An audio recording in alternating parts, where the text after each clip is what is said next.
Keluasan rumah ni 580 square feet.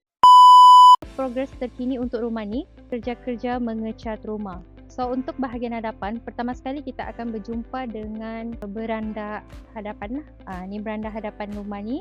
Untuk keluasan beranda hadapan, keluasan 10 kali 3. Sekarang saya berada di ruang tamu untuk rumah ni. Ini merupakan ruang tamu untuk rumah ni lah. Keluasan 19 kali 10. Untuk ceiling ni, ini merupakan nanti lighting box. Untuk rumah ni mempunyai 2 bilik dan juga 2 tandas. Ini adalah bilik yang pertama, iaitu bilik master untuk rumah ni lah.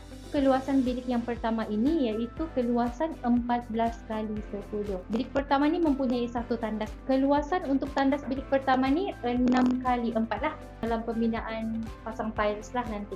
Seterusnya jom kita tengok bilik yang kedua pula. Kalau yang bilik kedua ni dekat bahagian dapur dan tandas. Jom kita tengok. Ini merupakan bilik kedua. Keluasan bilik kedua ni 10 kali 9.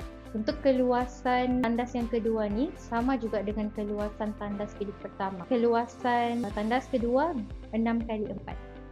Seterusnya, jom kita tengok ruangan dapur. Untuk keluasan ruangan dapur ni, keluasan 16 kali 7. Tabletop memang sudah sedia pasang lah. Kami menyediakan 2 tingkap sini.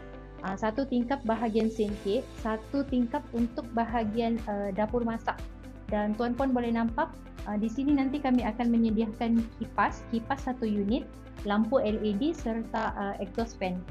Di sini sekarang ada ruangan untuk exhaust fan. Jangan lupa follow Amsyar Bina Holding untuk tahu lebih banyak perkembangan mengenai pembinaan rumah.